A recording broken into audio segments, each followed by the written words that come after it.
October 2015. The gym smelled like cheap cologne and teenage desperation. Maya Chen stood in the shadowed corner near the bleachers, her back pressed against cold concrete. The autumn dance was in full swing, paper leaves spinning from the ceiling, orange and gold streamers twisting in the artificial breeze. Music pulsed too loud, bodies moving in clusters she would never be part of. She was 14, skinny in a way that made her feel invisible. Her dress was borrowed from a cousin who didn't understand that Maya wasn't the sequin type. It hung loose, the hem uneven where she'd tried to fix it with a stapler, and desperation. Across the gym, Ethan Walker laughed at something his friend Marcus said. The light caught him just right. It always did. Simple button-down sleeves rolled to his elbows. His hair fell across his forehead in that careless way that looked magazine perfect. When he smiled, it was the kind of smile that made you believe in something undefined, something just out of reach. Maya had been in love with him since the first week of freshman year. Not the kind of love that made sense, not the kind you could explain to anyone without sounding ridiculous. It was the kind that lived in the spaces between breaths, in the way her heart stuttered when he walked past her locker, in the hours she spent pretending not to watch him during lunch. He didn't know she existed. That was fine. That was expected. Boys like Ethan Walker didn't notice girls like Maya Chen, the quiet girl who drew in the margins of her notebooks, who ate lunch in the library, whose mother had just left without saying goodbye. The song changed, something slow, syrupy. Couples drifted together like magnets, finding their poles. Ethan turned. For one impossible second, his eyes swept across the gym. They landed on her. Maya's breath caught. Her fingers gripped the strap of her borrowed purse so hard her knuckles went white. Time suspended itself, crystallized into this single moment where he looked away. Of course he did. He walked toward Jessica Martinez instead, the girl with perfect hair and a laugh that sounded like wind chimes. She said yes before he finished asking. They moved to the center of the floor, and Maya watched them sway together under the terrible disco ball someone's parent had donated, and she knew with absolute certainty that this was how her story would go. No happy ending, no moment where the Borg turns around and sees her, really sees her. Just this. Standing in shadows, watching someone else's fairy tale unfold. She left early. No one noticed. October 2025. The cursor blinked at Maya like a tiny judgmental heartbeat. She stared at her laptop screen at the half-finished wedding invitation design mocking her from Photoshop. The couple had requested romantic but not cliché, as if those two concepts weren't fundamentally intertwined. As if romance itself wasn't the biggest cliché of all. Script font, Sarah and Michael. Forever starts now. Maya's coffee had gone cold an hour ago. The cafe around her hummed with Friday morning energy, laptop warriors, and first date nerves, and people who still believed in things like forever. She didn't blame them. She just couldn't join them. Her phone buzzed. A text from Lily. Lily, appointment at 2. Can you come? Maya's chest tightened. She typed back quickly. Maya, of course. I'll be there. Lily, you don't have to every time, Maya, I want to. That was true. It was also insufficient, a band-aid on a wound that had been bleeding for years. Ever since their father had called 3 months ago with the words, no one wants to hear tumor brain surgery, maybe. Lily was 19. She should be worrying about midterms and boys, and whether her roommate would stop stealing her yogurt. Instead, she was scheduling appointments with neurosurgeons, memorizing medical terminology, smiling through fear in a way that made Maya's heart crack open every single day. The worst part, Maya had barely known her sister until 6 months ago. Different mothers, same abandonment issues. Maya's mom had left when she was 16. Lily's mom had left when she was 12. Their father, well, he'd stayed, but staying wasn't the same as being present. He was a ghost who paid bills and forgot birthdays, and nodded absently when you spoke as if waiting for you to finish, so he could return to whatever interior world he'd built for himself. When Lily got sick, she'd called Maya, not their father, Maya. They'd been building something since then, something fragile and necessary, something that felt like it might be family if they were careful enough with it. Maya returned to the invitation design, added a flourish to the S in Sarah, adjusted the kerning, made it beautiful because that was the job, even if she didn't believe in the promise it represented. The cafe door opened, letting in a gust of Portland autumn, that particular blend of rain threat and coffee and dying leaves that made October feel like a color rather than a month. She didn't look up. The rule was simple: keep your head down, finish the work, don't engage. She'd perfected this over the years, the art of being present but unnoticed, of taking up exactly the amount of space required and not 1 inch more. Maya, the voice hit her like cold water. She looked up. 10 years collapsed into a single second. Ethan Walker stood 3 feet from her table holding a to-go cup in an expression somewhere between surprise and something she couldn't name. He'd changed, of course he had, but the essentials remained. The same eyes darker now, carrying weight they hadn't carried at 14. The same jawline sharper. The same way of standing, like he was trying not to take up too much room in the world. He was beautiful in the way that still made her forget how to breathe. Ethan, she managed. Her voice came out steady. A miracle. Wow. He laughed uncertain. I wasn't sure it was you. You look different. She saved him the trouble. She did look different. The long hair was gone, replaced by a choppy pixie cut she'd given herself one night after too much wine and too many thoughts. She'd lost the borrowed dress awkwardness, found a style that felt like armor oversized sweaters, dark jeans, minimal makeup. She looked like someone who had survived something. Because she had. I was going to say good, Ethan said quietly.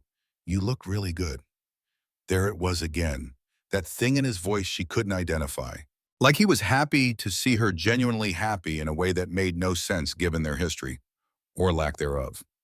Thanks, she gestured to the empty chair across from her, a reflex of politeness she immediately regretted. Are you, can I sit? He was already pulling out the chair. If you're working, I don't want to. No, it's fine, She gestured vaguely at her laptop at the wedding invitation that suddenly felt too intimate, too revealing. Forever starts now. What a lie. Ethan sat. Up close she could see the details. The faint scar on his left cheekbone that hadn't been there before. The way his hands wrapped around his coffee cup, long fingers, no wedding ring.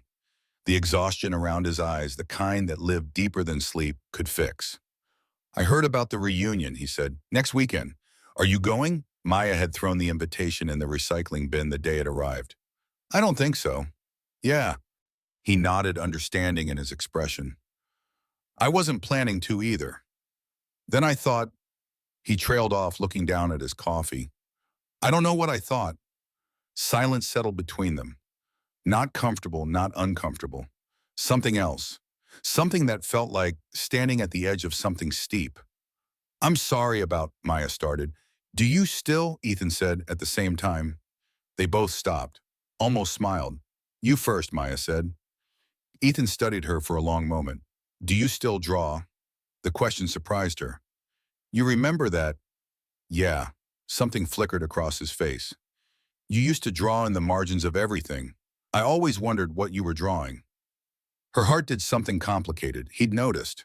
Not just now in this moment of unexpected reunion, but then 10 years ago when she'd been invisible. I design things now, she said carefully. Graphics mostly, invitations, branding, that kind of thing. That makes sense. You were always good at making things beautiful. The compliment sat between them, too heavy for casual conversation. What about you, she asked, needing to deflect. What are you doing in Portland? I live here, moved back 2 years ago. I'm an architect, commercial and public spaces mostly. He paused. Actually, I'm working on redesigning Tryon Creek Park right now. You know it. The one near where we grew up. Yeah. Another silence. This one carried more weight. Maya's phone buzzed on. A reminder, Lily's appointment, 2 p.m. Ethan noticed her glance at it. I should let you get back to work. No, it's okay. She hesitated. I have to be somewhere at 2. Right, of course. He stood and she felt something like disappointment settle in her chest, which was absurd. It was really good seeing you, Maya. He was leaving. In 10 seconds, he would walk out that door and she would return to wedding invitations and the comfortable numbness of her carefully constructed life. Ethan, he turned back. Do you? The words stuck. She forced them out. Do you still come here to this cafe? His expression shifted, softened. Most mornings. Me too. Then I guess I'll see you around. Yeah, she managed something like a smile. I guess so. He walked to the door, paused with his hand on it, looked back at her one more time. Then he was gone, dissolving into the October morning, and Maya was left sitting with her cold coffee, an unfinished design, and a question she couldn't stop asking. What did he mean? Do you still keep the old letters? She hadn't said that out loud, but his eyes had asked it. She was sure of that. Like there was a conversation happening underneath the conversation in a language she'd forgotten how to speak. Maya closed her laptop, stared at her reflection in the black screen. 24 years old, alone, still standing in shadows watching other people's happy endings unfold. But something had shifted. Some tectonic plate deep in her chest had moved a fraction of an inch. She picked up her phone, opened notes, and typed. He remembered. That was all. That was everything. Providence Portland Medical Center always smelled the same, antiseptic in fear, thinly disguised with lavender air freshener. Maya found Lily in the waiting area outside Dr. Brennan's office, scrolling through her phone with the kind of manufactured casualness that fooled exactly no one. Hey, V, Maya said softly. Lily looked up. Her smile was bright automatic. You came. I said I would. I know, but you had that deadline. Lily. Maya sat down next to her close enough that their shoulders touched. I'm here. Okay. Lily's smile wavered. For a moment, the mask slipped, and Maya saw what was underneath a 19-year-old girl who was terrified and trying very hard not to be. Okay, Lily whispered. They sat in silence. Around them, the hospital continued its rhythms, nurses walking quickly, families waiting anxiously, the soft beep of machines marking time in increments of heartbeats. Dad's not coming, Lily said after a while. Did he say why? Work thing, important client. Lily's voice was flat. It's fine. It wasn't fine. They both knew it, but what were they supposed to do? You couldn't force someone to care in the right way. You couldn't make a ghost solid. Lily Chen. They both looked up. Dr. Sarah Brennan stood in the doorway, clipboard in hand, wearing the kind of professional compassion that probably took years to perfect. She was young, late 20s maybe, with dark hair pulled back in a practical ponytail and eyes that managed to be both kind and honest. Come on in, Dr. Brennan said. Both of you? The office was small but warm. Photos on the desk, Dr. Brennan with an older couple, probably her parents. Dr. Brennan in hiking gear, standing on what looked like a mountain summit. Dr. Brennan with a man who had her same eyes, her same smile. I'll cut right to it, Dr. Brennan said once they were seated. The MRI results are stable. No growth since the last scan.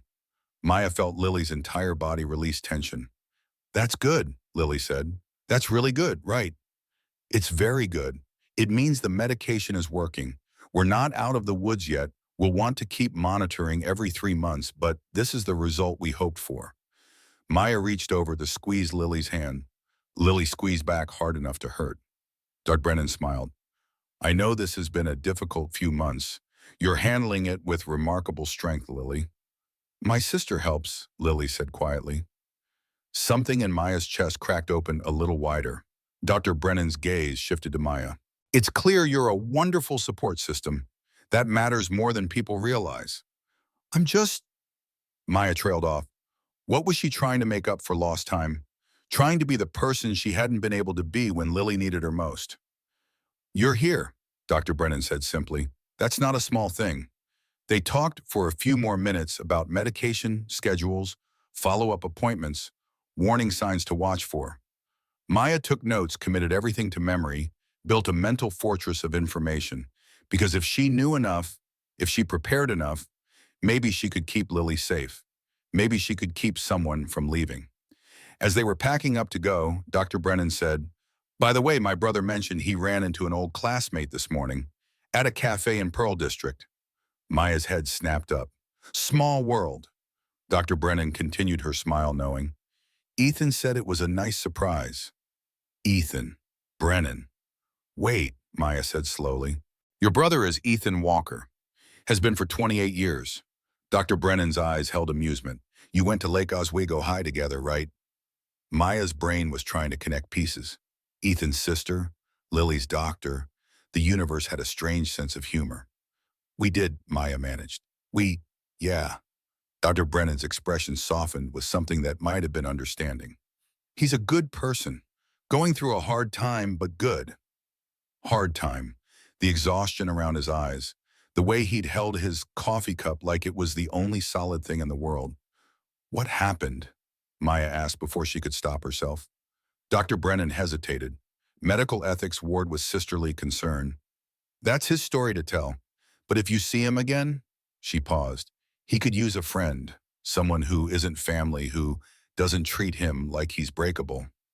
Maya nodded slowly. Outside in the parking lot, Lily was practically vibrating.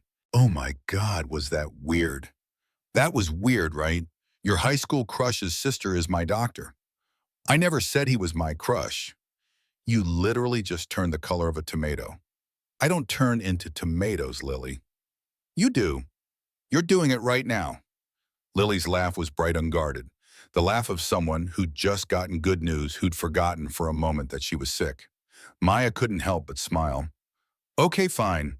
Maybe I had a tiny, insignificant crush on him in high school. Insignificant, right. Lily linked her arm through Maya's. Did you get his number? What, no. We just talked for like 5 minutes. But you're going to see him again. He comes to the same cafe. So you are going to see him again. Lily's grin was triumphant. This is fate, Maya. The universe is giving you a second chance. The universe doesn't care about my love life. The universe just made sure I don't have brain cancer and that your high school crush's sister became my doctor. I think the universe is paying attention. They reached Maya's car, a beat-up Honda Civic that was more rust than blue at this point. Maya unlocked it, slid into the driver's seat, waited for Lily to buckle up. Hey, Maya. Yeah, Lily's voice went soft. Thank you for coming. I know you don't have to. Stop, Maya said firmly. I want to be here, okay? We're family. We show up. Even if no one showed up for us, she didn't add. Even if we had to learn how to be sisters without anyone teaching us. Even if we're both still figuring this out. Lily nodded, eyes shining. Family, she repeated, like she was testing the word, finding it fit. They drove back through Portland's Friday afternoon traffic. Rain had started, the kind of soft drizzle that was more mist than water. Maya turned on the wipers, watched them arc across the windshield in steady rhythms. Her phone buzzed at a red light. She glanced at it. An email. Subject line LOHS class of 2015. Reunion RSVP reminder. She deleted it without reading. Lily noticed. The reunion thing? Yeah. Are you going? No. Because of him, Ethan? Because I spent 4 years being invisible, Maya said quietly. I don't need to pay $50 to relive that. Lily was quiet for a moment. Then, what if you weren't invisible? What if you were just looking at the wrong people? Maya glanced at her sister. That's very philosophical for someone who just got poked with needles. I'm wise beyond my years. Comes with the brain tumor. Don't joke about that. Someone has to. Lily smiled. But seriously, Maya, maybe you were looking at Ethan and he was looking somewhere else and you both missed each other. Maybe now you're both looking in the right place. That's not how life works, Lil. How do you know your life is wedding invitations and coffee and avoiding anything that might make you happy? When's the last time you took a risk? The question hit harder than intended. When was the last time Maya had reached for something, believed in something, allowed herself to want something beyond just survival? She couldn't remember. The light turned green. She pressed the gas, drove forward, said nothing, but Lily's words sat in the car with them like an extra passenger. Maybe now you're both looking in the right place. The next morning, Maya didn't go to the cafe on Saturday. She told herself it was because she had work to do. The wedding invitation needed to be finalized. She had 3 logo concepts due Monday. Her apartment needed cleaning. Life was full of reasonable excuses. The truth was simpler and more complicated. She was afraid. Afraid of what? She wasn't sure. Afraid of seeing Ethan again. Afraid of not seeing him. Afraid that the strange electricity of yesterday's encounter had been one-sided, a product of her own loneliness and nostalgia. Afraid that it had been real, and what then? She spent the day working from her apartment, a studio in Pearl District, that was too expensive and too small, but had good light. The kind of light that made even ordinary moments look cinematic. She'd chosen it for the way October afternoons slanted through the window, golden and melancholy. By 6 p.m., she'd finished the invitation design. Sarah and Michael, forever starts now. She sent it off closed. Her laptop stood at her window looking out at the city. Portland in autumn was all amber streetlights and rain-slick pavement. People hurried home from work, shoulders hunched against the gathering cold. Somewhere out there, Ethan was probably in his own apartment, his own office, his own life that had nothing to do with her. Her phone rang. Unknown number. She almost didn't answer. Probably spam. But something made her pick up. Hello, Maya Chen. A man's voice vaguely familiar. Yes. Hey, it's Marcus Webb from Lake Oswego High. Marcus Webb, Ethan's best friend. The one who'd been at every party. Maya hadn't been invited to every lunch table she'd walked past every moment of her invisible high school existence. Oh, she said carefully. Hi, Marcus. I hope it's okay that I called. I got your number from the reunion contact list, probably a little creepy. Sorry about that. He laughed uncomfortable. I heard you ran into Ethan yesterday. News traveled fast. Yeah, at a cafe. It was unexpected. Right, yeah. Pause. Look, I know this is random, but I was wondering if you were planning to come to the reunion next weekend. I wasn't planning to, no. Would you reconsider if Ethan and I both went? The question caught her off guard. Why? Another pause longer this time. Because I think there are some things that should have been said a long time ago, and maybe it's finally time to say them. Maya's pulse quickened. What kind of things? I'd rather do this in person, all three of us. His voice was serious now, stripped of the casual friendliness. Please, Maya, it's important. She should say no, should protect herself from whatever this was, some kind of closure exercise, probably some attempt to tie up loose ends from a past that had never belonged to her in the first place. But something in Marcus's tone stopped her, something urgent and old. I'll think about it, she heard herself say. Thank you. Really. Relief flooded his voice. And Maya, for what it's worth, I'm sorry. I've been sorry for 10 years. He hung up before she could ask what he was sorry for. Maya stood holding her phone, staring at the unknown number on her screen as twilight deepened into night outside her window. I think there are some things that should have been said a long time ago. What things? What had she missed? She thought about Ethan's expression yesterday, the way he'd looked at her like she was a question he'd been trying to answer. The strange happiness in his voice. That moment when he'd almost asked something, then pulled back. Do you still keep the old letters? But she'd never received any letters, had she? Maya walked to her closet, pulled out a box from the top shelf. Her high school things, yearbooks, old notebooks, scraps of a life she'd tried to leave behind. She sat on the floor, opened it, started going through. Nothing, no letters, just her own handwriting, her own drawings, her own lonely documentation of 4 years spent watching from the sidelines. But at the very bottom, tucked in the back of her freshman yearbook, she found something she'd forgotten. A note. Not to her, just a scrap of paper that must have fallen out of someone's locker, landed near hers, gotten swept up in her things by accident. The handwriting was boyish, uncertain. I don't know how to say this, so I'm just going to write it. You're the most interesting person I've ever met, and I think about you all the time. And I'm terrified you don't even know I exist. No signature, no date, no indication of who wrote it or who it was meant for. But Maya's hands were shaking as she held it. The handwriting looked like Ethan's. Sunday morning, Maya went to the cafe. She told herself it was because she always went on Sundays, that this had nothing to do with Ethan, that she was simply maintaining her routine. The lie sat comfortable in her chest, familiar as an old sweater. The cafe was quieter on weekends. Fewer laptops, more couples. She ordered her usual black coffee, no sugar, and found her corner table by the window. Rain streaked the glass. Portland's eternal October weather, neither committed to storm nor clearing, just existing in perpetual in-between. She opened her laptop, pretended to work. He arrived at 9:43. She knew because she'd been watching the door like a teenager, hating herself for it, unable to stop. Ethan walked in, shaking rain from his jacket. He ordered at the counter, and Maya watched the barista smile at him the way people smiled at beautiful things automatically without thinking. He smiled back, polite but distant. The smile didn't reach his eyes. Then he turned, scanning the cafe, and found her. The smile changed, became real. He walked over without hesitation, and Maya's heart did something she thought it had forgotten how to do.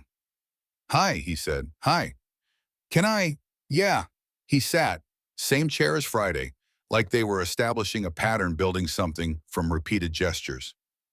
I wasn't sure you'd be here, Ethan said. I wasn't sure either. Ooh, honesty hung between them, fragile and necessary. Marcus called you, Ethan said. Not a question. Yesterday, he said, Maya chose her words carefully. He said there were things that should have been said a long time ago. Ethan's jaw tightened. He shouldn't have. He stopped, breathed. Actually, no. He should have. He should have said something 10 years ago. Said what? Ethan looked down at his coffee. The silence stretched. Maya waited, her pulse loud in her ears. Do you remember freshman year? He asked finally. The autumn dance. Every detail. Every second. Yes. I saw you, he said quietly, standing by the bleachers. You were wearing this dress that didn't quite fit, and you looked. He paused. You looked like you wanted to disappear, and I wanted to ask you to dance so badly I could barely breathe. Maya's world tilted. What? But Marcus said, Ethan's voice went rough. He said, you'd been talking about how dances were stupid, how you didn't want to be there. He said asking you would just embarrass you. So I asked Jessica instead, and I spent that entire dance watching you leave. The memory rearranged itself in Maya's mind. The same moment, different meaning. I never said that, she whispered. I never said any of that. I know. Ethan looked at her finally, and the pain in his eyes was old deep. I figured that out later. Too late. Why would Marcus? Because he liked you too. Simple. Devastating. And he thought if I didn't know, if I stayed away, maybe he'd have a chance. Maya's hands wrapped around her coffee cup, needing something solid. But he never, no, he never did anything about it. Just made sure I didn't either. Ethan's laugh was bitter. I wrote you letters, Maya. Started after that dance. Kept writing for months. Told you everything I was too scared to say out loud. Asked Marcus to give them to you because I was a coward who couldn't handle rejection. The note in her yearbook. You're the most interesting person I've ever met. I never got them, Maya said. Her voice sounded far away. I never got any of them. I know that now, but then I thought you'd read them and decided I wasn't worth responding to. I thought I'd made a fool of myself, so I stopped. Started dating other people. Tried to forget. And Marcus just kept them. Burned them, actually. Last year when his dad died and he was going through old boxes, he found the ashes.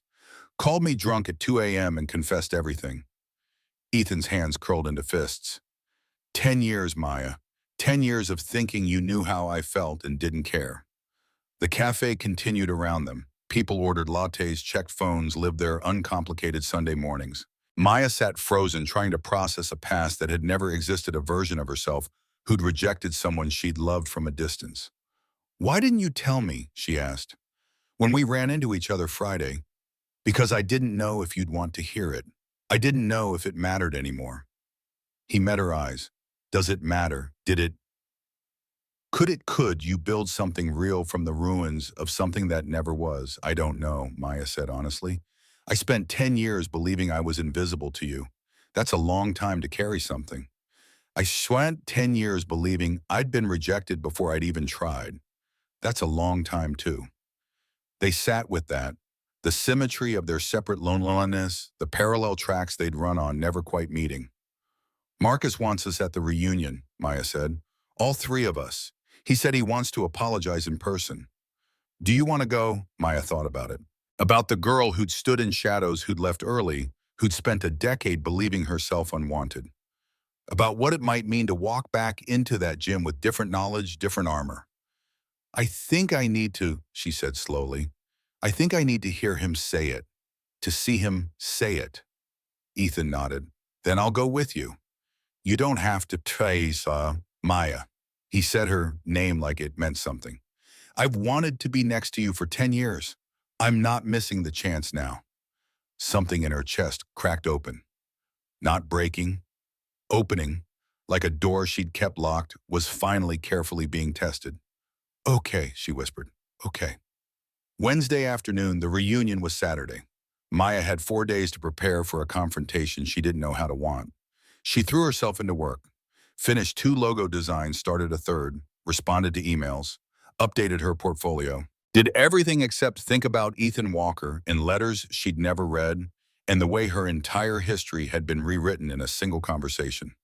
Wednesday afternoon, Lily texted, Lily coffee, Maya always.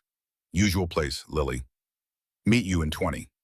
The usual place was a small cafe in Selwood near the community college where Lily was taking online classes.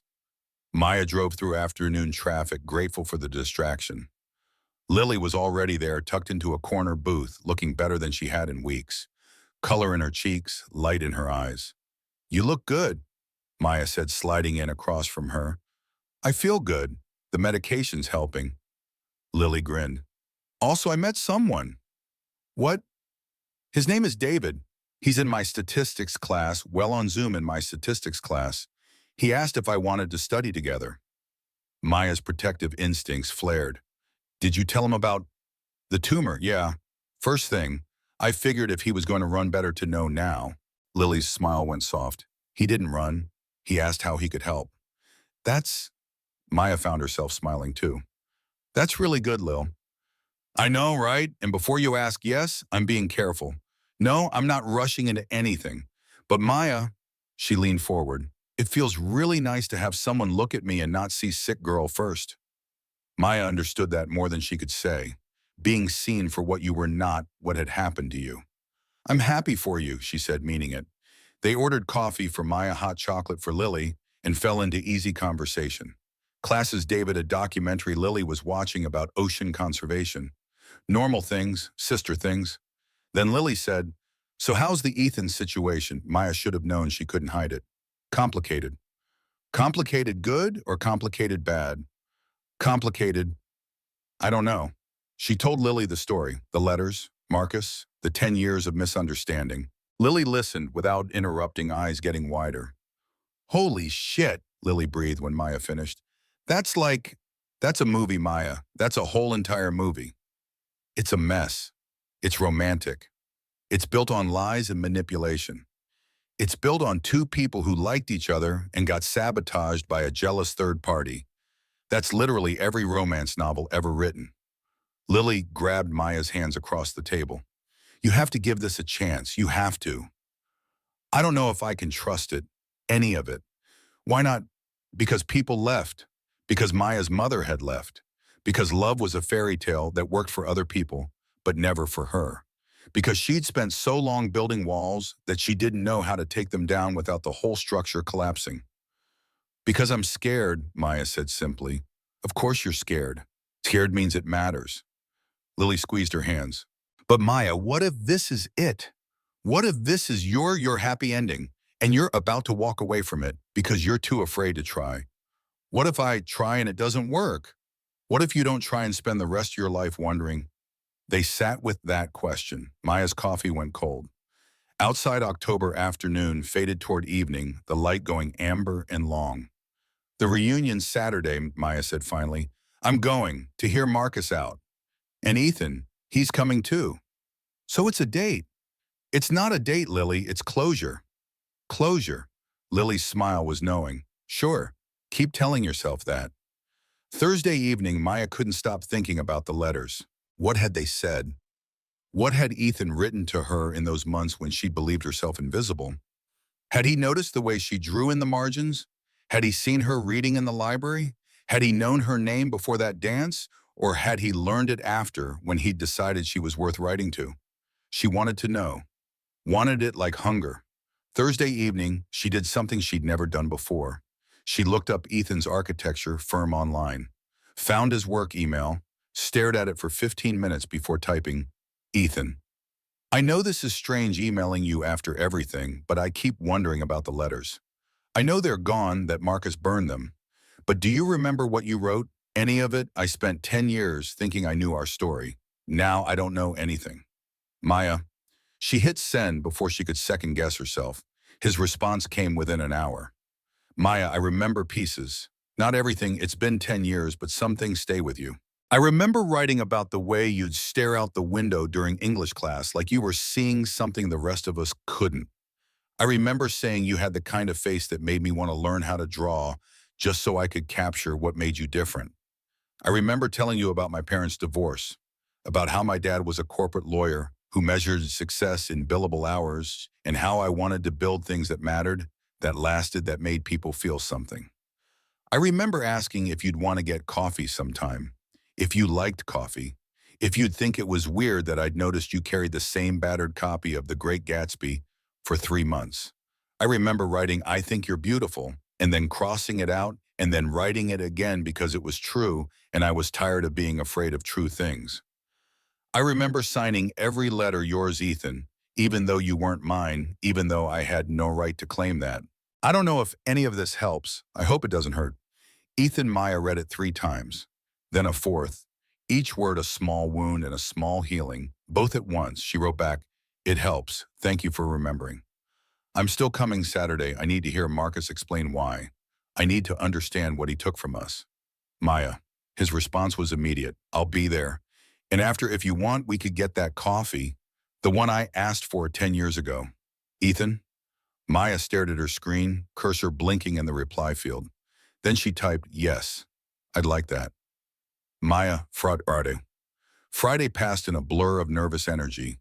Maya worked, cleaned her apartment, changed her outfit 4 times for a reunion that wasn't until tomorrow. Tried on confidence like it was something you could wear. At 4 p.m., she drove to the cemetery. She didn't plan to, didn't consciously decide. But somehow her car ended up on the road to Willamette National, and her feet carried her through the gates, and she found herself walking between rows of headstones in the late afternoon light. She was looking for Ethan's wife. It was intrusive, voyeuristic. She knew this and couldn't stop herself. She needed to know who Rachel Walker had been, needed to see the name, the dates make her real. She found the grave near a large oak tree, the stones simple and elegant. Rachel Ann Walker, 1997-23, beloved wife, sister, friend.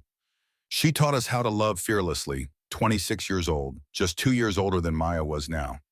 Maya stood there reading and rereading the inscription, trying to picture the woman who'd loved Ethan, who'd married him, who'd died too young.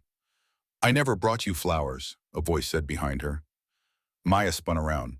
Ethan stood 10 feet away, hands in his pockets, expression unreadable. He wasn't surprised to see her. He'd known she was here. "I'm sorry," Maya stammered. "I shouldn't have. This is invasive. I know I just needed to know," Ethan finished. He walked closer, stopped beside her, looked down at the grave. "It's okay, I understand." They stood in silence. The oak tree rustled above them. Somewhere in the distance, a crow called. "How did you know I was here?" Maya asked. "I didn't. I come here every Friday. Have since she died." He smiled sad. "Sarah thinks it's unhealthy. Says I'm stuck. She's probably right." "What happened?" The question came out softer than Maya intended. "You don't have to tell me, but if you want to," Ethan breathed out slowly. "Car accident, December 2023. Black ice on the highway coming home from her parents' Christmas party. The other driver ran a red light. He walked away. Rachel didn't." "God, Ethan." "The worst part," his voice went rough, "we'd been fighting that whole week. Stupid stuff, where to spend Christmas, whether to get a dog, whose turn it was to do dishes. The night she died, our last conversation was an argument about whether I'd remembered to pick up milk." He stopped, swallowed hard. "I didn't get to say goodbye. Didn't get to say I love you one more time. The last words I said to her were, 'Jesus, Rachel, it's just milk.' And then she was gone." Maya's hand found his without thinking. He didn't pull away. "She knew you loved her," Maya said quietly. "She knew. Milk doesn't matter. Arguments don't matter. What matters is the everyday choosing, and she knew you chose her." "How can you be sure, because you're here every Friday, still choosing her even though she's gone?" Maya squeezed his hand. "That's not being stuck, Ethan. That's being faithful." He looked at her, then really looked, and something passed between them. Understanding, recognition, the acknowledgement of shared grief, his for Rachel, hers for all the people who'd left. "Rachel knew about you," Ethan said, "about the letters, about freshman year. I told her before we got married, thought she deserved to know she was marrying someone who'd been hung up on someone else for years." Maya's breath caught. "What did she say?" "She said, that just means you know how to love with your whole heart. I'm lucky you chose to give it to me." His smile was painful and beautiful. "And then she made me promise something." "What?" That if I ever found you again, I wouldn't let the past keep me from trying. She said life was too short for what ifs. He turned to face Maya, fully still holding her hand. 3 days before she died, we were talking about regrets. She told me her biggest regret was that we'd never gone to Paris. I said mine was that I never fought for you, never tried again after the letters. Maya's eyes burned. Ethan, she said, then don't make the same mistake twice. If you get another chance, take it. His voice broke. And then she died, and I thought that was it. No second chance, no do-overs. Just grief and guilt in this grave I visit every Friday. Until the cafe, Maya whispered. Until the cafe.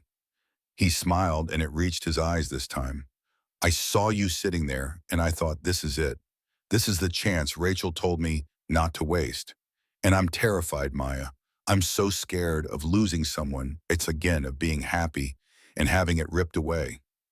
But I'm more scared of not trying. Maya stood at the grave of a woman she'd never met, holding the hand of a man she'd loved from afar for a decade, and felt something fundamental shift inside her. I'm scared too, she said. I've been scared my whole life, of not being enough, of being left, of wanting something and having it disappear.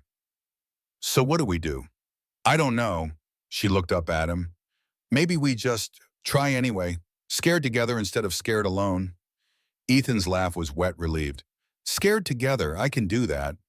The sun was setting, casting everything in amber and gold. October light, soft and fading.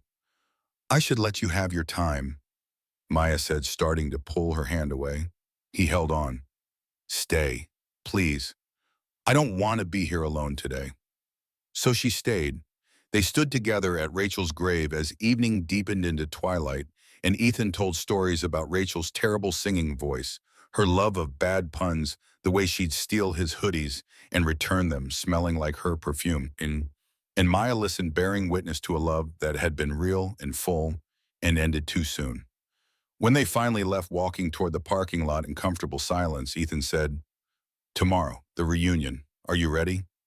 No, but I'm going anyway. Want to drive together? Maya thought about it, about showing up with him, walking in together, facing their shared past as a unit instead of separately. Yeah, she said, I'd like that. I'll pick you up at 6. 6 is good. Fashion. They reached their cars parked 3 spots apart, both having come to the same place for different reasons.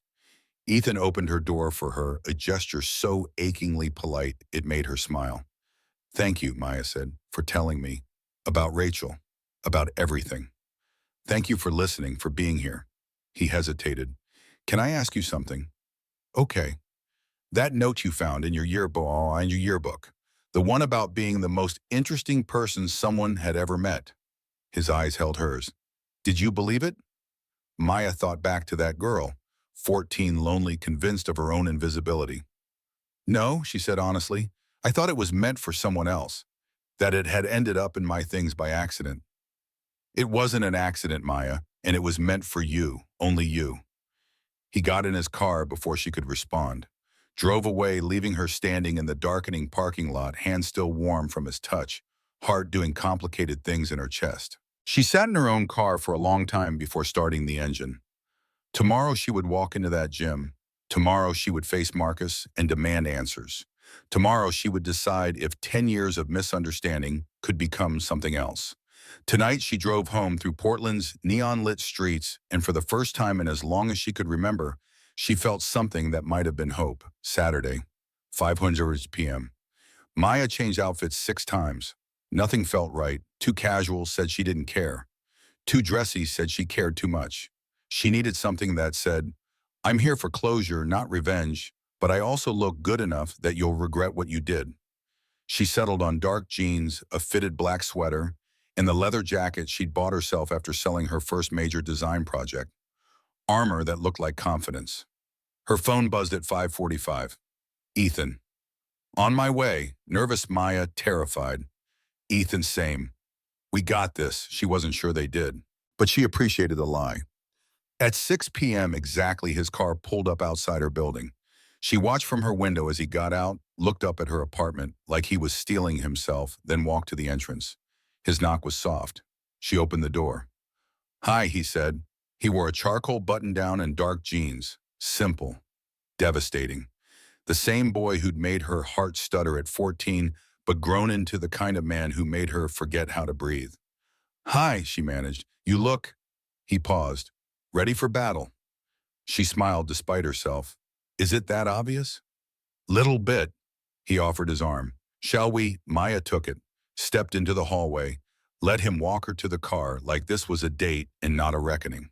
They drove through Portland as evening settled in the city, transforming into its nighttime self. Ethan kept the radio low, some indie station playing melancholy October songs. Neither of them spoke much. What was there to say before everything was said? Lake Oswego High School appeared through the trees lit up for the reunion. Cars filled the parking lot. People Maya half remembered walked toward the gym in clusters, laughing, already drunk on nostalgia. Ethan parked, turned off the engine. Neither of them moved. "We can leave," he said quietly. "Right now, don't have to do this." "I want to know," Maya said. "I need to know why. What he was thinking. What made him decide he had the right to make that choice for us." "Okay." Ethan took her hand. "Then let's find out." They walked across the parking lot together. Through the doors, into the gym that smelled exactly like it had 10 years ago, cologne and desperation now mixed with cheap beer and expensive regret. The reunion was in full swing. A DJ played hits from their high school years. People clustered around tables decorated with orange and gold, reliving glory days that had been glorious for some and merely survivable for others. Maya saw Marcus immediately. He stood near the bleachers, the same bleachers she'd hidden behind at 14, talking to a woman who must have been his wife. He looked older, softer around the edges. When he saw Maya and Ethan walk in together, his face went pale. He said something to his wife, walked over. "Maya," he said, "Ethan, thank you for coming." "Let's find somewhere quiet," Ethan said. Not a suggestion. They ended up in the hallway outside the gym, away from the noise. Marcus leaned against the wall, looking at his shoes. "I don't know where to start," he said. "Start with why," Maya said flatly. "Why you took those letters. Why you lied to both of us. Why you decided you got to play God with our lives." Marcus flinched. "It started as jealousy, pure and simple. I liked you, Maya. Had since the first day of school. And then Ethan started writing those letters, and I thought—" He stopped, breathed. "I thought if he never gave them to you, maybe I'd have a chance. But you never took it," Ethan said, voice hard. "You never asked her out. Never did anything except sabotage. I know, I chickened out. And then it got too late. And I'd already done too much damage, and I didn't know how to undo it without admitting what I'd done." He looked up at Maya. "And then your mom left, and you got so quiet, so closed off, and I thought telling you then would just make everything worse. So you made the decision for me," Maya said. "Decided I couldn't handle it." "Yes, and I was wrong. I've known I was wrong for years, but I was too much of a coward to admit it until—" He stopped. "Until your dad died," Ethan said quietly. Marcus nodded. "Until my dad died, and I was going through his office and found a letter. From your dad." Ethan went still. "What?" "Our fathers, they had a business deal go bad senior year. Your dad's law firm sued my dad's company. It got ugly. Your dad won. My dad lost everything, had to declare bankruptcy, sell the house." Marcus's voice went rough. "The letter was from your dad, gloating, saying he'd always known my dad was a failure, that this was just proof." "I didn't know," Ethan whispered. "Why would you—" "You were at college, but I knew. And I was angry. So angry. And I thought, good. Good that I kept those letters from Maya. Good that Ethan Walker lost something too." The words hung in the air, ugly and honest. "But then I got married," Marcus continued. "Had kids. Started understanding what it means to make choices you can't take back. And I realized I didn't just hurt you two. I hurt me. Because I spent all these years with this poison inside me. This secret, and it's been eating me alive." "Good," Maya said. "I hope it did." Marcus looked at her. "I deserve that. I deserve worse than that. But Maya, for whatever it's worth, I'm sorry. I'm so fucking sorry. You deserve to know someone loved you. And I took that from you. And I can't ever make that right, but I need you to know I've regretted it every day since." Maya felt tears on her face. Angry tears. Grief tears. She didn't wipe them away. You're right, she said. You can't make it right. You can't give us back 10 years. I know, but thank you for finally telling the truth. She turned to Ethan. Can we go? Yeah, he put his arm around her. Yeah, let's get out of here. They walked away, leaving Marcus standing in the hallway, and Maya didn't look back. Saturday night. Rain started as they reached Ethan's car. Not the soft mist Portland was famous for. Real rain. The kind that came down in sheets, turning the parking lot into a river of reflected streetlights. They sat in the car without starting it. Engine off, heat off. Just the sound of water hammering the roof, the windshield, the world outside. Maya stared straight ahead. Her hands were shaking. Are you okay? Ethan asked quietly. I don't know. Her voice came out smaller than she wanted. 10 years, Ethan. 10 years I thought I wasn't enough. That I was forgettable. That no one would ever... She stopped, breathed. And it was all a lie. All of it. I know. Do you pawn and... She turned to him. Do you know what it's like to build your entire identity around not being chosen, to make that your truth, your story, and then find out it was never true at all? Ethan's hands tightened on the steering wheel. I know what it's like to think you tried and failed, to believe you put yourself out there and got rejected, to carry that for a decade. He looked at her. We both lost Maya. Marcus didn't just take the letters. He took our chance to find out who we could have been. The rain continued. Neither of them moved to wipe the tears on their faces. I'm so angry, Maya whispered. I'm angry at Marcus. I'm angry at my mom for leaving. I'm angry at myself for believing I deserve to be invisible. You're allowed to be angry. I'm angry at you too. Ethan went still. Okay? You could have talked to me after the letters. You could have asked me directly instead of assuming. You're right. We were kids, but we weren't children. We had mouths. We had words. Her voice cracked. And we both chose silence. Yes, Ethan said quietly. We did. They sat with that truth. The rain drummed its steady rhythm. I don't know how to do this, Maya said finally. How to start something when I'm still processing what we lost. Maybe we don't start, Ethan said. Maybe we just continue. We've been part of each other's story for 10 years. We just didn't know it. Maya looked at him through the dim light of the car. Water streaked the windows, distorting the world outside into abstract shapes. In here, it was just them. Raw. Honest. Scared. I'm broken, she said. I have trust issues and abandonment issues, and I can't even commit to a coffee subscription. What makes you think I can do this? Because broken isn't the same as incapable. He shifted toward her.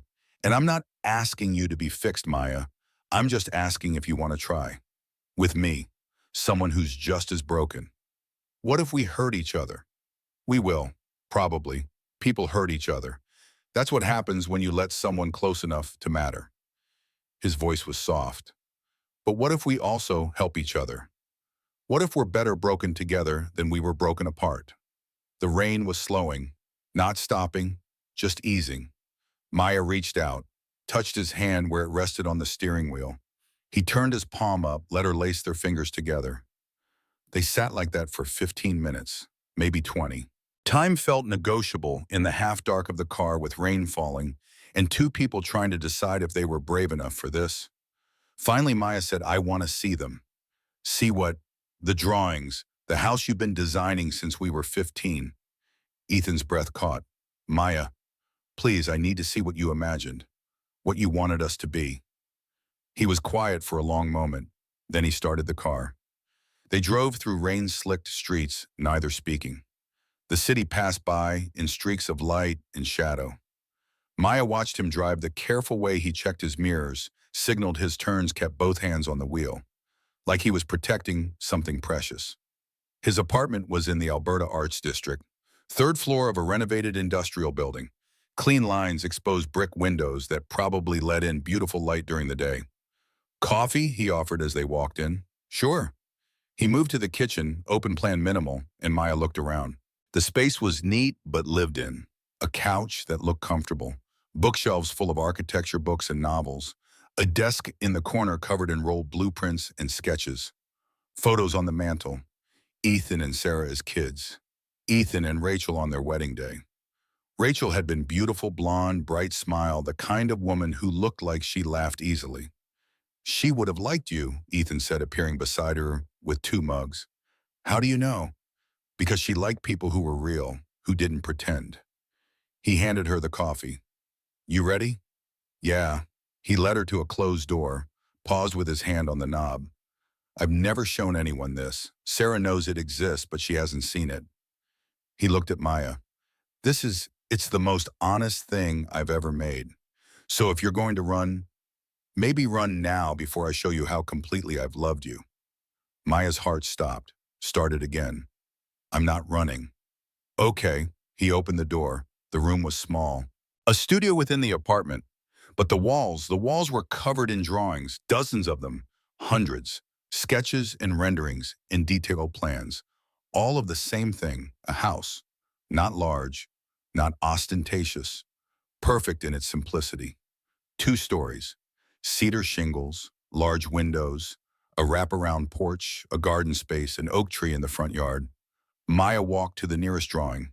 This one showed the kitchen, open-airy, with a window over the sink that looked out onto the garden. Notes in the margin, Maya likes morning light. East-facing. Another drawing, the living room. Built-in bookshelves, a fireplace, big windows, note space for art. She'll need walls to hang her designs. The bedroom, simple, peaceful, a reading nook by the window. Note, she always looked out windows. Give her views. Every drawing had notes like this, observations, memories, small details about a person he'd been watching for months at 14 and never forgotten. Maya's hands covered her mouth. Tears spilled over. I started this the week after I wrote the first letter, Ethan said quietly. He stood in the doorway giving her space. I thought if I built the house in my head, built it perfect, maybe one day I'd get to build it for real, with you in it. Ethan. I kept going, even after I thought you'd rejected me, even when I dated other people, even when I married Rachel. His voice went rough. She knew about it. Asked me once if I wanted to stop, if it hurt, to keep imagining something that wasn't going to happen. I told her I couldn't stop. It was part of me now. This house I'd built for you. Maya turned to look at him. Did she mind? She said everyone's allowed to carry one impossible thing. That it didn't make me love her less. It just meant my heart was big enough for multiple truths. He smiled sadly. She was remarkable like that. Maya walked to another drawing, the outside this time. The porch with 2 chairs, a swing, the garden with raised beds. Everything thought through, everything intentional. You really believed, she whispered, even when you had every reason not to. Isn't that what love is, believing in something impossible? She turned to face him fully. I don't know if I can live up to this, to the version of me you built this for. You already are her, Maya. You always were. I just drew what I saw. They stood on opposite sides of the room, the house on the walls between them. 10 years of imagined future. Can I? Maya's voice broke. Can I hug you? Is that okay? Yeah. His voice was wrecked. Yeah, that's okay. She crossed the room, wrapped her arms around him, felt him hold her back carefully like she was something that might break. She pressed her face against his chest and cried for the girl she'd been, for the boy he'd been, for the decade they'd lost, and the impossible fact that they were here now. I'm not ready, she said into his shirt. I'm not ready to say yes to this, to us, to everything it means. I know, but I want to be. I want to try to be ready. That's enough. He rested his chin on top of her head. That's more than enough.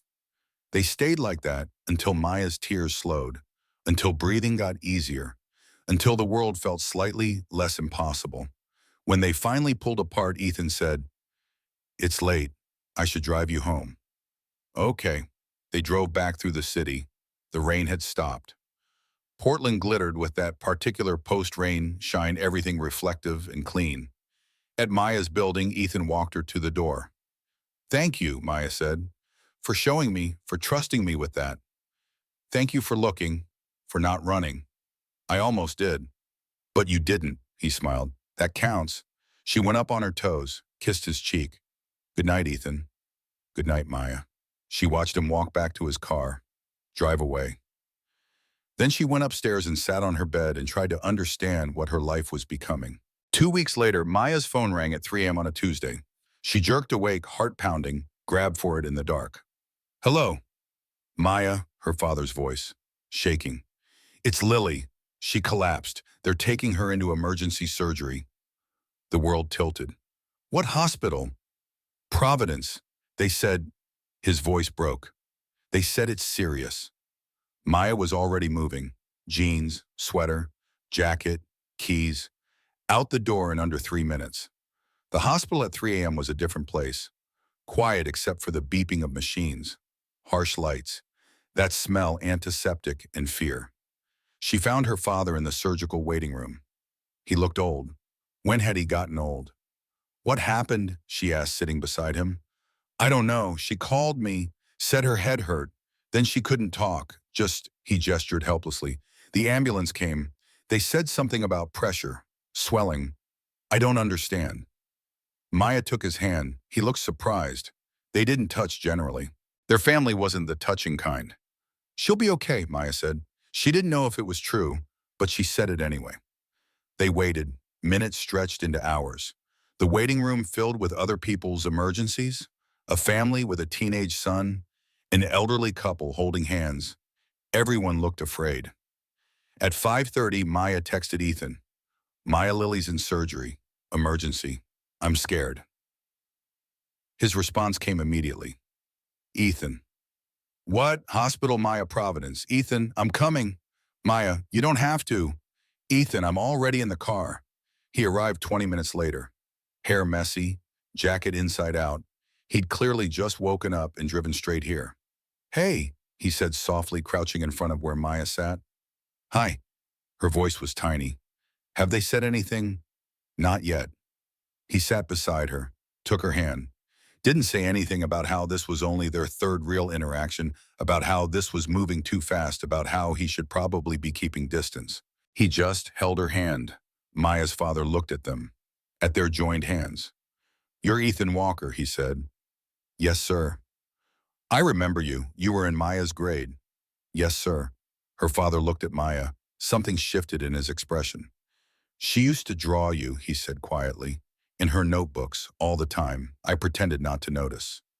Maya stared at him. She'd never known he'd seen, never known he'd paid attention. She's remarkable, Ethan said simply. Always was. Her father nodded slowly. Then he did something Maya hadn't seen him do in years. He cried. Not loudly, just tears sliding down his face, his shoulders shaking. I can't lose her too, he whispered. I already lost her mother. Lost you, Maya, in a different way. I can't. Maya moved to his other side, put her arm around him. You're not going to lose her, or me. We're right here. They sat like that, three people who didn't know how to be a family trying anyway. Ethan holding Maya's hand. Maya holding her father's. Her father holding fear. Dr. Brennan came out at 7:15 a.m. Maya stood up so fast she got dizzy. Ethan steadied her. She's stable, Dr. Brennan said, and Maya felt the world restart. There was more swelling than we anticipated. We had to do a more extensive procedure than planned, but she came through it well. She's in recovery now. Can we see her? Maya asked. Soon. She'll be unconscious for a while. But yes, you can sit with her. Thank you, Maya's father said, voice hoarse. Thank you so much. Dr. Brennan smiled. Then her eyes found Ethan, softened. She walked over. Little brother, she said quietly. You didn't have to come. Yes, I did. Sarah looked at Maya, back at Ethan. Understanding crossed her face. Well, okay then. Is she really okay? Maya asked. Lily, really, she's got a long recovery ahead, but yes, she's going to be okay. Sarah squeezed Maya's shoulder. Your sister is strong. She's a fighter. They let Maya in to see Lily first. She was so pale, tubes and wires everywhere. A bandage wrapped around her head, but breathing. Alive. Maya sat beside the bed, took Lily's hand carefully. Hey, you, she whispered. You scared me. Don't do that again. Her voice cracked. I know I wasn't there when we were kids. I know I let the distance stay too long. But I'm here now, and I'm not going anywhere, so you have to wake up. Okay, you have to wake up and tell me more about David and we have to plan your 20th birthday, and I need you to help me figure out if I'm brave enough to let Ethan love me." Lily's hand stayed still, but Maya kept holding it. "I found him again, finally," she continued, "after all these years. And it turns out he's been carrying a version of me around this whole time. Drew a house for me, for us. And I'm so scared, Lily, because what if I let him in and he leaves? What if I'm not enough? What if you are?" a voice said behind her. Maya turned. Ethan stood in the doorway. "Sorry," he said. "The nurse said I can go if—" "No, stay." Maya gestured to the other chair. He sat, looked at Lily. "She's tough. She'll be okay." "You sound sure." "I am sure. She's your sister. Tough is genetic." Maya almost smiled. "I'm not tough. I run from things. I hide." "You're here at 3 a.m., holding her hand. That's not running." They sat in silence. Machines beeped.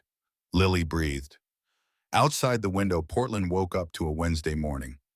"I meant what I said, Brian," Maya said quietly. "I'm scared of this, of you, of us." "I know. But I think, Brian," she looked at him, "I think maybe I want to be scared and try anyway."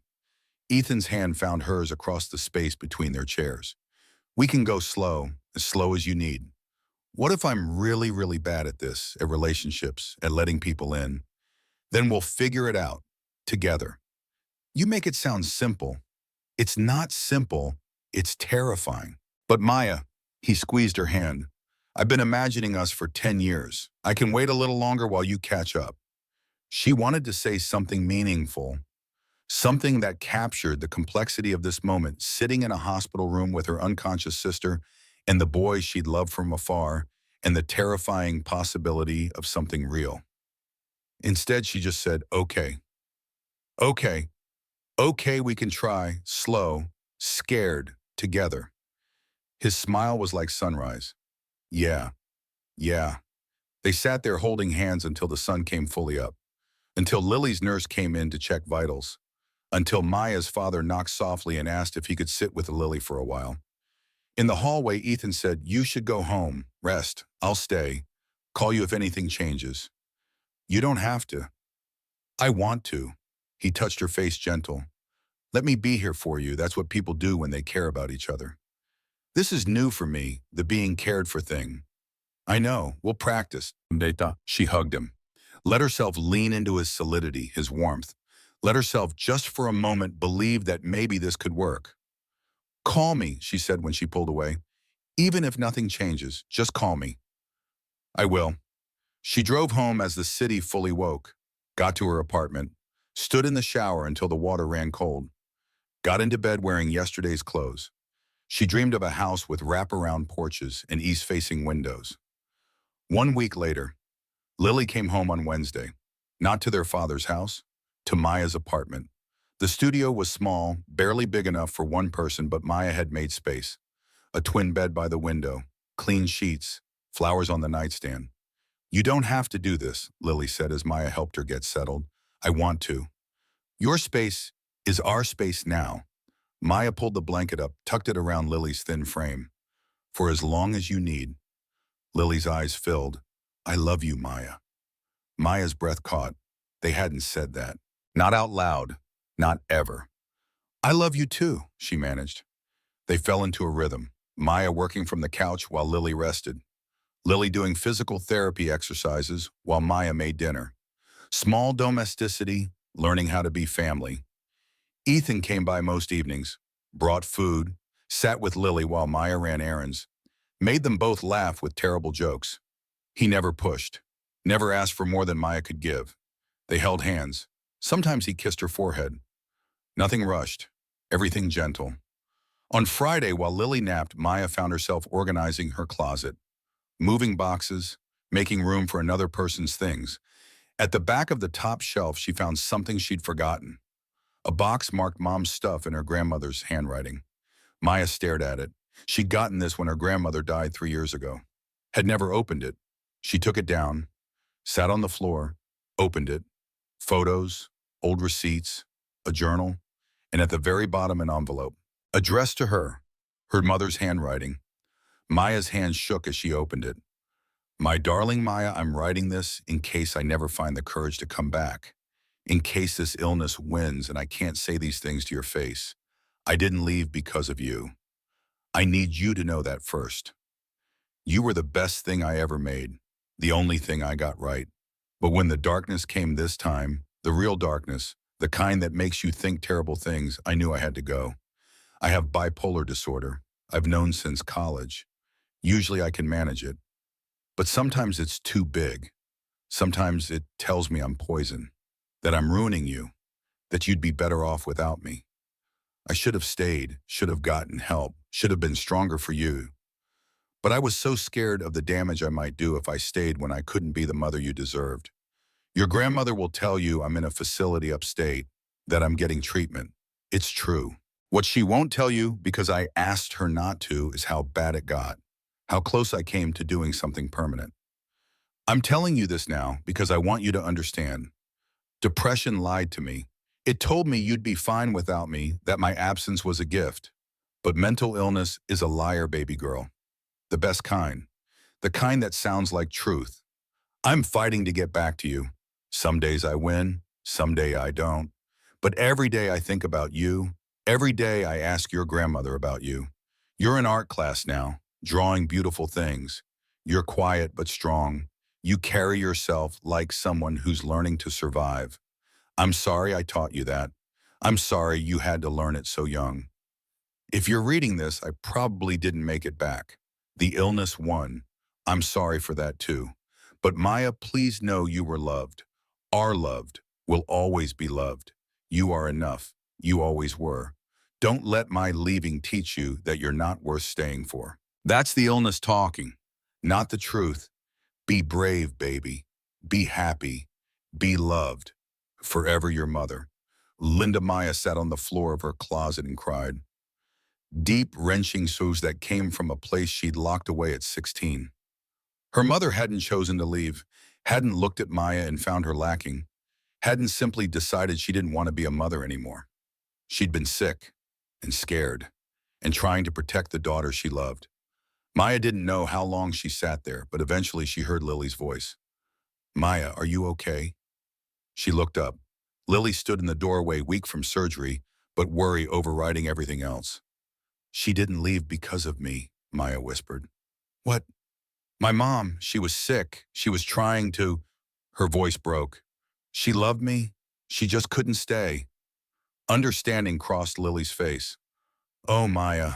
Lily sat down beside her on the floor, wrapped her arms around her sister, let Maya cry into her shoulder. Our parents were so bad at this, Lily said quietly. At being parents, at staying, at showing up. Yeah, but we don't have to be like them. We can be different. Maya pulled back, looked at her sister, 19, recovering from brain surgery, wise beyond her years. We already are, she said. They sat there on the closet floor, surrounded by boxes and clothes and the detritus of two lives learning to braid together. After a while, Lily said, have you told Ethan about the letter? Not yet. You should. He'd want to know. I know. Maya gestured helplessly. It changes things. Knowing this, it changes how I understand myself. Then maybe you need to tell him so he can understand you better too. Maya nodded slowly. You're very wise for someone with a hole in their head. Oh, okay. It's a small hole. Gives me perspective. Despite everything, Maya laughed. I love you, you know. I know. I love you too. Lily stood, offered her hand. Come on, let's have tea. And then you can call Ethan and tell him about your mom. And we can keep practicing this whole family thing. We're getting better at it. Yeah, Lily agreed. We really are. That evening, Ethan came over at 8. Maya had texted him earlier. Can you come tonight? I need to talk to you about something. He'd responded immediately. On my way. Now he sat on our couch, the one that was becoming his spot, and listened as Maya told him about the letter. About her mother's illness. About 16-year-old Maya who'd believed she wasn't worth staying for. When she finished, he said, thank you for telling me. That's it. That's all you have to say. What else is there to say? He reached for her hand. Your mother was sick. She did what she thought was protecting you, and you learned the wrong lesson from it. But now you know the truth. Now you can unlearn it. I don't know how. Then we'll figure it out, together. That's what this is, right, figuring things out together. Maya looked at him, at this man who'd drawn her a house, who showed up at 3 a.m., who held her hand in the hospital waiting rooms and never asked for more than she could give. "I'm ready," she said. "Ready for what?" "To try, really try. Not just scared and slow, but actually believing this might work." Ethan's expression softened. "Maya, I'm still going to mess up. I'm still going to panic sometimes. I'm still going to have moments where I'm convinced you're going to leave. I know. But I think," she took a breath, "I think you're worth the risk. We're worth the risk." He pulled her close, rested his forehead against hers. "Can I kiss you?" "Yes." So he did. Soft, careful, like a question and an answer both. When they pulled apart, Maya said, "That was nice." "Yeah, yeah," she smiled. "We should do it again sometime." "How about now?" "Now works." They kissed again, less careful this time, more certain. And Maya felt something she hadn't felt in years. Not hope, exactly. Something bigger than hope. Belief. Belief that maybe happy endings were possible. That maybe she could have one. That maybe it was happening right now. 3 months later, January, Maya stood in the gym at Lake Oswego High School. They'd rented it for the evening. Ridiculous maybe, but Ethan had insisted. "You said the dance was where your story started wrong," he'd said. "Let's make it where it starts right." So here they were. No music, no decorations, just them and an empty gym and a decade of misunderstandings finally cleared. "This is ridiculous," Maya said, smiling. "Completely ridiculous," Ethan agreed. He held out his hand. "Maya Chen, will you dance with me? There's no music. We'll make our own." She took his hand, let him pull her close. They swayed in the silence in the space where 14-year-old Maya had once watched from shadows. "I love you," Ethan said quietly. "I should have said it sooner, but I love you. Have loved you. Will love you." "I love you too," Maya whispered. "I'm still scared, but I love you." Scared is okay. Scared means it matters. They kept swaying. The gym was cold. The floor was dusty. It was perfect. "I want to build it," Ethan said after a while. "Build what?" "The house, the one I've been drawing. I want to build it for real. For us." Maya pulled back to look at him. "Us. If you want, if you're ready, if." She kissed him quiet. "Yes. Yes. Yes to the house. Yes to us. Yes to building something real from all these imagined years." His smile was everything. "We should probably date for longer. Be responsible adults about this." "Probably. Ma, but we've already waited 10 years. What's the point in waiting longer?" They stood in the middle of the gym, holding each other, and Maya thought about timelines, about the way some love stories take a decade to start, about the way happy endings aren't always endings. Sometimes they're just beginnings you had to fight for. "I want a garden," she said, "in the house, with raised beds." Already in the plans. "And big windows. Every room. And a reading nook. Second floor. Best light in the house." She laughed. "You really have thought of everything." "I had 10 years. I thought of everything." They swayed in the silence a little longer. Then Maya said, "We should go. Lily's probably wondering where I am." Lily had moved into her own apartment the month before, was doing well, taking classes full-time, dating David seriously. They had family dinners every Sunday. Maya, Lily, sometimes their father, if he remembered, always Ethan. "One more minute," Ethan said. "Let me hold you in this gym for one more minute." So Maya let him, and she thought about the girl who'd stood in the shadows, about how far she'd traveled to get to this moment, about how the story she'd believed for a decade had been rewritten with truth and time, and the careful work of learning to trust. When they finally left, Ethan drove her home, walked her to the door, kissed her goodnight. "I'll see you tomorrow," he asked. "You'll see me tomorrow." He drove away and Maya went inside to her apartment that was slowly becoming their apartment, with his books on her shelves and his jacket on her hook, and plans for a house pinned to her wall. She opened her laptop, started a new design project for a wedding invitation. "Forever starts now," she typed, and for the first time she believed it. 1 year later, October, the coffee shop was crowded. Maya sat at her usual table working on a logo design when Ethan slid into the seat across from her. Hi, he said.